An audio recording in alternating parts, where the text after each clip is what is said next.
राधे राधे, जय श्री कृष्णा दोस्तों। कैसे हो आप सब? आई होप आप अच्छे होंगे। फिलहाल मैं भी ठीक हूँ और मेरे बच्चे भी ठीक हैं और अपने आप को और बच्चों को सेफ रखने के लिए ही मैं घर से बाहर जा रही हूँ। सच कहूँ ना मैं आपसे, तो मैंने कभी सपने में भी नहीं सोचा था कि मेरे घर में कोई चोर या बदमाश इस तरह से आ जाएगा और मुझे अपना ही घर छोड़कर जाना पड़ेगा। क्योंकि देखो, मेरे पास इतना धन दौलत ऐसा कुछ है नहीं कि जो मेरे घर में चोर घुसेंगे, है ना। जिसके घर में पैसा वगैरह होता है तो उसको डर भी रहता है कहीं ऐसा घर में कोई घुस आए। तो मेरे पास तो ऐसा है नहीं कुछ भी कि आ जाएगा कोई। लेकिन देखो समय का कुछ नहीं पता, आया चोर। देखो, अब कौन था क्या था अभी इस चीज़ का पता नहीं चल पाया। मैंने पुलिस कंप्लेंट भी की, वो भी वहाँ से मुझे कुछ ज़्यादा नज़र नहीं आ रहा है कि वो लोग कुछ इसमें ज़्यादा इंटरेस्ट ले रहे हैं। उनके पास भी हज़ारों केस ऐसे आते हैं, तो उनके लिए ये छोटी छोटी बातें होती हैं, जबकि मेरे लिए ये बहुत बड़ी बात है क्योंकि मैं अकेली हूँ इस समय, कोई नहीं है आस पड़ोस में भी, कोई नहीं है कि मैं अपने आप को सेफ महसूस करूँ।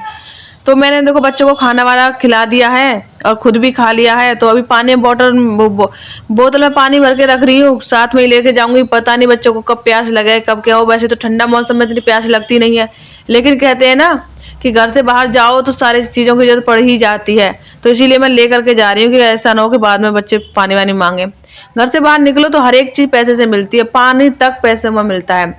तो इसी वजह से मैं अपनी बोतल वगैरह ले करके जाती हूँ। और कहाँ जा रही हूँ ये सारी चीज़ें आप लोगों को व्लॉग में मिल ही जाएंगी देखने को। तो इसीलिए लास्ट तक वीडियो देखिएगा, स्किप मत करना वीडियो को प्लीज़। तो यहाँ पे मैंने बच्चों को कपड़े अच्छे से पहना लिए हैं क्योंकि ठंडा मौसम हो रहा है 2-3 दिन से बहुत ज़्यादा। और इसीलिए मैंने कम्बल रख लिए हैं क्योंकि बच्चों को ठंड ना लगे, बीमार ना पड़ जाए बच्चे। इस बात का मुझे बहुत डर लग रहा है, लेकिन क्या करूँ, मेरी मजबूरी है। देखो, मैं कोई शौक में तो नहीं जा रही हूँ, मुझे खुद भी कितनी परेशानी हो रही है। और मुझे ना अपनी इतनी परेशानी का ज़्यादा नहीं लगता है, मुझे अपने बच्चों को लेकर ज़्यादा लगता है।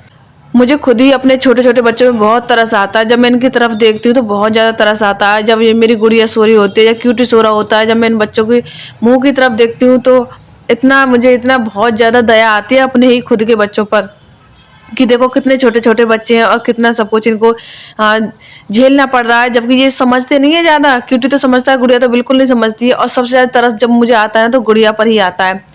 तो कल देखो जब मैं कंप्लेंट करने गई थी तो ये छोटा वाला पर्स जो ग्रे कलर का मेरे हाथ में देख रहे हो ना, ये भूल गई थी क्योंकि मैं इसी में ज़्यादातर पैसे रखती हूँ, है ना। फिर अभी मैंने ध्यान करके पैसे चेक कर लिए, कम से कम मैं घर से बाहर जा रही हूँ, ज़्यादा नहीं तो मेरे पास 50-100 रुपये तो होने चाहिए। तो 120 रुपये है मेरे पास में, तो वो मैंने रख लिए हैं। क्या पता बच्चों को भूख लगे। वैसे तो देखो बच्चों को खिला लिया है मैंने, लेकिन कुछ नहीं कह सकते, बच्चे बाहर जाते हैं तो मांगने लग जाए कुछ देख करके। तो मैंने क्यूटी को ग्लव्स दे दिए कि क्यूटी ग्लव्स पहन लो, ठंड वैसे घर में नहीं लग रही लेकिन बाहर जाएंगे और जब ज़्यादा रात हो जाएगी तो ठंड लगेगी, इसलिए क्योंकि हमारे पास सिर्फ कंबल है और कुछ तो है नहीं, रजाई वगैरह इस चीज़ें। तो इसीलिए आपने फुल कवर कर दिया मैंने बच्चों को, और जैकेट वैकेट भी पहना दिया क्यूटी को। मैंने कि बाबू तुम अच्छे से कवर हो जाओ। और मैंने भी शॉल वगैरह ओढ़ लिया है, तो चाबी वगैरह ले ली है और घर से बस मैं निकलने ही वाली हूँ। आप लोग भी कमेंट कर रहे थे कि दीदी घर पे मत रुकिएगा, आप बाहर कहीं चले जाइएगा। तो मैं कंप्लेन करके आई थी और उसके बाद फिर खाना वाना बनाया और फिर ये सारी चीज़ें हुई। ऐसी करके शाम हो गई। मैंने बहुत सोचा मैं कहाँ जाऊँ, किसके पास जा सकती हूँ, मैं कौन ऐसा है जो मुझे देखकर परेशान नहीं हो, दुखी ना हो। तो फिर मुझे कहीं कुछ ऐसा नज़र नहीं आया कि मैं कहाँ इस वक्त जाऊँ, और समय भी ज़्यादा हो चुका था। सिस्टर के घर का सोचा कि सिस्टर के घर चली जाऊं, तो सिस्टर के घर पे ऑलरेडी गेस्ट आए हुए हैं। 2 दिन पहले मेरी बात हुई थी, तो इसलिए मैं उसके घर पे भी नहीं जाना चाह रही हूँ कि अब फिर मैं मतलब ये छोड़ ही दिया कि मैं किसी रिश्तेदार में जाऊं। तो फिर मैं अब निकल गई हूँ और अभी मैं जा रही हूँ रेलवे स्टेशन। आपको बता दो, रेलवे स्टेशन हमारे यहाँ से बहुत दूर पड़ता है, बट मैंने रिक्शा नहीं लिया पैसों की वजह से ही, और मैं पैदल पैदल बच्चों को लेकर के आई हूँ। क्यूटी को बैग टांग दिया है पीछे, ज़्यादा भारी नहीं है बैग क्योंकि कंबल ही है उसमें, और वैसे कपड़े वगैरह तो है नहीं, और पानी की बोतल है। गुड़िया को गोद में लेकर के आई हूँ। और मैं शॉर्टकट से आई थी, रास्तों में होकर के, मेन रोड से नहीं आई, मेन रोड से ज़्यादा दूर पड़ता है, लेकिन इधर से भी दूर ही था। तो लेकिन हम लोग ऐसे ही आ गए बातें करते करते। वैसे भी मुझे कोई जल्दी तो थी नहीं, कौन सी मुझे रेल पकड़नी थी कि ना जी मेरी तो गाड़ी छूट जाएगी, तो मुझे टाइम से जाना, तो मुझे रिक्शा लेना होगा। मुझे तो रात काटनी थी, चाहे रास्ते में कट जाए, चलते चलते, घूमते घूमते, चाहे स्टेशन पर बैठते बैठते गुजर जाए, कैसे भी गुजर जाए। तो इसलिए मैं आराम से आई थी पैदल पैदल। बच्चों को भी मैंने कह दिया था कि बाबू आराम से चलो, कोई जल्दी नहीं है। यहाँ पे हम लोग आ गए। देखो गुड़िया कितनी दूर भाग गई है, गुड़िया कुछ नहीं जानती है, कहते ना इसीलिए मुझे तरस आता है। देखो ये बच्चों को कुछ नहीं पता है, बच्चे तो ऐसे जा रहे हैं जैसे हम इंजॉय करने आए हैं, कहीं घूमने आए हैं, ये तो मैं जानती हूँ कि हम लोग यहाँ पे अपनी रात काटने आए हैं, कि हमारी रात कट जाए बस और सुबह होते ही हम लोग घर चले जाएंगे। तो यहाँ पे ये बच्चों को ये पार्क जैसा दिख गया, तो लेकिन ये पता नहीं पार्क तो नहीं है, यहाँ बैठने की जगह जरूर है। हाँ, तो मुझे लगता है कि बैठते होंगे लोग यहाँ पर क्योंकि सीट वगैरह पड़ी हुई है। मैं इस वाले स्टेशन पर फर्स्ट टाइम आई हूँ, जबकि इसके सामने से मैं गुजर कई बार गई हूँ, लेकिन इस स्टेशन पर मैं कभी मेरा आना जाना नहीं हुआ है, क्योंकि मैं कभी यहाँ से मथुरा से अभी तक मैंने ट्रेन का सफ़र किया नहीं है। तो अंदर से ये अच्छा बना हुआ है, देखो आप लोग भी देख सकते हो, अच्छा है। और स्टेशन पे मैं यहाँ पे आई हूँ सिर्फ रात काटने के लिए, आपको बता दूँ। और मैं आई इसलिए हूँ क्योंकि ऑलरेडी मैं पहले जब मैं हाथरस में रहती थी तो 3-4 बार मेरे साथ ऐसी चीज़ें हुई, इतना परेशान, मुझे इतना टॉर्चर में हुई थी कि सिर्फ अपनी जान बचाने के लिए, कहते ना कि घर से बाहर है एक औरत तो बहुत ज़्यादा डर रहता है एक औरत के लिए। आदमी तो चाहे कहीं भी बैठ जाएगा, चाहे कहीं भी सो जाएगा, कहीं भी चला जाएगा, लेकिन एक औरत को अपने आप को सेफ रखने के लिए बहुत कुछ करना पड़ता है। तो मैंने 1-2 बार स्टेशन पर रातें गुजारी हैं, तो इसलिए मुझे पता है कि स्टेशन एक ज़्यादा नहीं तो मतलब बहुत ज़्यादा तो नहीं, लेकिन हाँ इतनी सेफ जगह है कि वहाँ पे आपको कोई वैसा खतरा नहीं रहता है, क्योंकि यहाँ पे ना लोग रहते ही रहते हैं। जब ट्रेनें गुजरती हैं तो कुछ लोग, कुछ यात्री उतरते हैं, कुछ जाने वाले वेट कर रहे होते हैं, तो यहाँ पे लोग लगातार पूरी रात बने ही रहते हैं। यहाँ पे देखो बच्चों को खेल लग रहा है, अपना अपना खेल रहे हैं बच्चे। गुड़िया तो इधर उधर भाग रही है, उसको पकड़ते ही इधर मुझे डर ये लगा, क्योंकि मैं फर्स्ट टाइम बच्चों के साथ में आई हूँ। पहले मैं अकेली थी जब मैं स्टेशन पर, जब मैं, और वो स्टेशन कहाँ का था बता देती हूँ, वो हाथरस का स्टेशन था जब मैं हाथरस में रहती थी, और ये मथुरा का स्टेशन है। लेकिन तब मैं अकेली थी क्योंकि मम्मी के पास रहता था। गुड़िया तो पैदा ही नहीं हुई थी तब तक, लेकिन कभी सोचा नहीं था कि दोनों बच्चों के साथ मुझे कभी स्टेशन पर रात भी गुजारनी पड़ेगी। तो मैं यहाँ पे आ गई हूँ। यहाँ मैं प्लेटफॉर्म की टिकट लेने गई थी, लेकिन उन भैया ने मना कर दिया कि नहीं रहने दो, प्लेटफॉर्म की टिकट ही नहीं दी मुझे। और मैंने प्लेटफॉर्म की टिकट इसलिए लेना चाह रही थी क्योंकि कल मतलब बाद में कोई बात ना हो, जुर्माना वगैरह लग जाता है प्लेटफॉर्म पे, ऐसे ही बिना टिकट के नहीं घूम सकते, ना ही बैठ सकते हैं, है ना। तो मना कर दिया है, तो मेरे 10 रुपये बच गए। प्लेटफॉर्म की टिकट 10 रुपये है।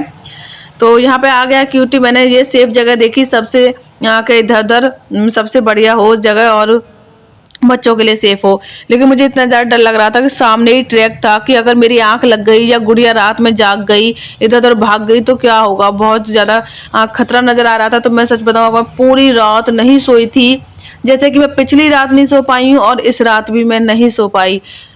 आप लोग सोच सकते हो कि कैसा मुझे लग रहा होगा इस टाइम पे। लेकिन कहते ना जब मुसीबत का समय होता है ना, तो ऐसा ऊपर वाला अपने आप ही हिम्मत दे देता है, अपने आप ही ये सारी चीज़ें कर देता है। तो मेरे अंदर पता नहीं इतनी हिम्मत कहाँ से आ रही है इन सारी चीज़ों को फेस करने की। तो ठंडी ठंडी हवा चलने लगी थी, और इतना ज़्यादा मौसम ख़राब हो रहा है आजकल। तो मैंने गुड़िया को कंबल में ले लिया, मैंने बाबू तुम आ जाओ, और कंबल में इसलिए भी ले लिया कि गोद में लेके बैठूंगी तो ये इधर उधर भागेगी भी नहीं, वरना सामने वो ट्रैक है, रेलवे ट्रैक, तो मुझे डर लग रहा था। दोनों बच्चे हैं, खेल खेल में भाग जाए कुछ हो जाए। मैंने गुड़िया गोद में ले लिया है तो क्यूटी भी नहीं भागेगा, क्यूटी भी मेरे पास ही बैठ जाएगा। तो अभी आप लोग देख रहे हो, अभी ज़्यादा लोग नहीं है इधर की साइड में, दूसरी साइड की तरफ लोग हैं। यहाँ पे ये स्टॉल है तो ये भी बंद हो चुकी है रात में, मुझे लगता है ये मॉर्निंग वगैरह में खुलेगी। तो ये ट्रेन जा रही थी, और ट्रेन जब जा रही थी ना तो गुजर रही थी, तो जिस सीट पर मैं बैठी हुई हूँ वो सीट भी ना हिल रही थी। तो बहुत ज़्यादा कितना और भी ज़्यादा मुझे को डर लग रहा था, पता नहीं मुझे इतना डर भी लग रहा था और हिम्मत भी थी मेरे अंदर। बहुत हिम्मत करके मैं आई थी, बहुत सोच समझ कर मैंने ये डिसीजन लिया था कि मैं अपने बच्चों को लेकर यहाँ पे रात गुजारूंगी। किसी को क्या पता कि मैं रात गुजार रही हूँ, यहाँ पे रात काटने आई हूँ। सब लोग सोचेंगे कि मेरे पास बैग वगैरह है तो ये भी कहीं जा रही होगी, अपनी ट्रेन का इंतजार कर रही होगी। मैंने लोगों से यहाँ पर किसी से ज़्यादा बात नहीं की स्टेशन पर, वैसे भी मेरी आदत में है नहीं कि मैं ज़्यादा लोगों से बातें करूँ और ये सब। तो फिर और भी ज़्यादा ठंड लगने लगी, तो मैंने सोचा कि दूसरा कंबल ले लेती हूँ, और रात ज़्यादा हो गई थी तो फिर मैंने दूसरा कंबल भी लिया। मैं कि चलो दोनों बच्चों को सुला देती हूँ। मेरे साथ में बच्चे भी जाग रहे थे, जबकि पिछली रात तो बच्चे भी सो गए थे, लेकिन आज ट्रेन वगैरह की आवाज़, आसपास की आवाज़ और इतनी सारी आवाज़ें होने के बाद में ना, तो बच्चे भी नहीं सो रहे थे। और फिर नई जगह थी बच्चों के लिए, इसलिए इधर उधर देखना, ये सारी चीज़ें, बहुत टाइम हो गया लेकिन बच्चे जो है सोए ही नहीं। तो फिर मैंने दूसरा कंबल भी निकाल लिया। फिर मुझे लगने लगी प्यास, जब रात ज़्यादा हो गई तो खाना वाना खाने वाला, वैसे तो पानी पी करके आई थी, लेकिन मैंने कहा था ना जरूरत पड़ ही जाती है, इसीलिए देखो बोतल लेके आई थी कि गुड़िया को भी प्यास लग आई। ऐसी करके हम लोगों को आधी रात हो गई और बच्चे भी नहीं सोए और ना ही मैं सोई थी। तो फिर मैंने सोचा कि चलो बाबू दोनों को सुला देती हूँ। इतना कहा फिर भी जो बच्चे समझ ही नहीं रहे थे। फिर मैंने जूते उतरवाए इसके, मैंने कि जूते उतरवा दूंगी तो फिर जी थोड़ी सी कंफर्ट होगी, फिर सोएगी। फिर मैंने गुड़िया को गोद में लिया, बड़ा वाला कंबल निकाल लिया था क्योंकि मुझे भी ठंड लग रही थी और आसपास के एरिया में ना 2 दिन से बारिश हो रही है, तो इसलिए ठंडी ठंडी हवा लग रही थी बच्चे से। मतलब बच्चों का क्या कहूँ, मुझे खुद ही अंदर इतनी ठंड लग रही थी। इतने कपड़े पहनने के बावजूद भी ऐसा लग रहा कि सारे कपड़े पार करके हवा अंदर जा रही है। तो बहुत ज़्यादा ठंडी ठंडी, थर थर कहते ना, थर थर काँपने वाली ठंड, वो वाली ठंड हो गई थी रात को, आधी रात के बाद में। और मुझे बीच बीच में कभी कभी नींद के झोंके आ भी रहे थे, लेकिन मैं सो नहीं रही थी, मैं लेटी नहीं थी, क्योंकि अगर मैं लेट जाती तो मुझे पक्का नींद आ जाती, क्योंकि मैं पिछली रात की भी जागी हुई हूँ। इसलिए मैंने सोच लिया था मैं बैठी ही रहूंगी, मैं जो है लेटूंगी नहीं बिल्कुल भी, और गुड़िया को गोद में लेके लेटा के सुला लूंगी और क्यूटी में बराबर में ही जाकर जो है सो जाएगा। तो ऐसे करके मैंने दोनों बच्चों को बहुत कह कह के सुलाया कि सो जाओ, तब जाके बच्चे थोड़ी बहुत देर सोए थे। और फिर रात में उनकी आँख खुल गई थी, थोड़ी 2-2.5 घंटे सोए होंगे। फिर उनके बाद मेरे को लगी भूख। पता नहीं, देखो घर में बच्चे रात में कभी भी इनको भूख नहीं लगती, कि रात में उठ के मेरे बच्चे कभी खाने पीने को नहीं मांगते हैं। लेकिन पता नहीं क्यों, या तो कहते ना शोर शराबा हो रहा था, अलग नई जगह थी, इसलिए बच्चों की आँख बार बार खुल रही थी। और बार बार आँख खुल रही थी, और बराबर में वो स्टॉल थी जिसमें सामान दिख रहा था, बिस्किट वगैरह ये सारी चीज़ें दिख रही थी। वो स्टॉल लेकिन बंद है, तो उन सामानों को देख के भी हो सकता है बच्चों को खाने का मन हो रहा हो। तो गुड़िया फिर खाने पीने को मांगने लगी कि मम्मा मुझे चाहिए, नमकीन मांग रही थी। अब मैं उसको नमकीन कहाँ से लेके आऊँ, पीछे पड़ गई, रोने लगी। मैं कि चलो चल के देखती हूँ, कहीं अगर कहीं कोई दुकान वगैरह खुल रही हो बाहर की साइड में। वैसे रेलवे स्टेशन पर ये चीज़ें मिल जाती हैं आसानी से, कोई बहुत बड़ी बात नहीं है। लोग छोटे छोटे स्टॉल लगा लेते हैं। तो मैं पहली बार आई थी तो ज़्यादा जानकारी मुझे थी नहीं, तो मैं कि चलो रात तो काटनी ही है और थोड़ा बहुत टहलेंगे तो ये रहेगा कि आँख और नहीं लगेगी, वरना नींद के झोंके मुझे भी आते जा रहे थे। मैं कि चलो तुमको दिखा के ला आ जाओ, देख के लाती हूँ सामान। कुछ खाने पीने को ज़्यादा मिला तो नहीं था, लेकिन हाँ इसको मिल तो गई थी गुड़िया के लिए एक पैकेट 5 रुपए की नमकीन की, तो मैंने वो ले ली थी। और बैग वगैरह साथ में ही लेके चले हम लोग, हमने रखा नहीं, क्योंकि बच्चों को भी साथ में ले जा रही हूँ। डर ये रहता है ना स्टेशन वगैरह पर, चोरी वगैरह का ज़्यादा डर रहता है। मेरे बैग में वैसे ऐसा कुछ है नहीं, लेकिन फिर भी कपड़े वगैरह नहीं छोड़ सकती हूँ खाली ऐसे ही। और ना ही मैं क्यूटी को बिठा के आ सकती थी वहाँ पे, क्योंकि वही रेलवे ट्रैक है, मैं ऐसा कोई भी कहते हैं ना रिस्क नहीं ले सकती। और कौन सा बहुत भारी बैग था कि ढोना पड़ेगा, तो बहुत भारी है, परेशानी होगी। इसलिए मैं अपना सारा सामान अपने साथ में लेके अपने बच्चों को साथ में लेके चल रही थी। लेकिन सच कहूँ, जब मैं इनको सामान दिलवाने आई ना, तो बारिश, अचानक से बारिश आई, और बारिश के साथ में इतनी तेज हवा, आंधी की जैसे आती है ना, वैसे आंधी जैसी हवा और बहुत तेज बारिश आ गई। हम लोगों को इतनी प्रॉब्लम हुई थी, इतनी प्रॉब्लम हुई थी ना, तो फिर कंबल से कुछ हुआ, और ने 2-2 कंबल थे हमारे पास। छोटा वाला कंबल गुड़िया के लिए कर लिया, अपना ये डबल कर लिया था कंबल, फिर भी ठंड नहीं रुक रही थी। क्यूटी भी ऐसे थर थर काँपने लगा ठंड की वजह से। और जब हम लौट कर आए थे तो मैंने वो क्लिप शूट नहीं की, क्योंकि बारिश होने लगी थी, और फिर फ़ोन को भी बचाना होता है बारिश से, इस वजह से। तो अभी तक तो सुना था कि आसपास में बारिश हो रही है, मथुरा में भी बारिश हो गई है बहुत तेज। जो लोग मथुरा के उन्हें पता भी होगा कि रात कितनी बारिश हुई थी। तो इतना हम लोग परेशान हो गए इस रात, इतना परेशान हो गए, ये वक्त मैं कभी नहीं भूलूंगी। अपने बच्चों को लेके मैं ऐसे भटक रही हूँ, और ठंड में वो भी। तो मुझे ना इतना रोना आ रहा था, इतना रोना आ रहा था, बट मैं रोई नहीं, मैंने बहुत हिम्मत रखी। तो चलिए फ्रेंड्स, फिर ये वीडियो यहीं तक ही। वीडियो पसंद आई तो लाइक कमेंट, चैनल को सब्सक्राइब कर देना। मिलूंगी नेक्स्ट वीडियो में, जो भी होगा बता दूंगी। राधे राधे, जय श्री कृष्णा।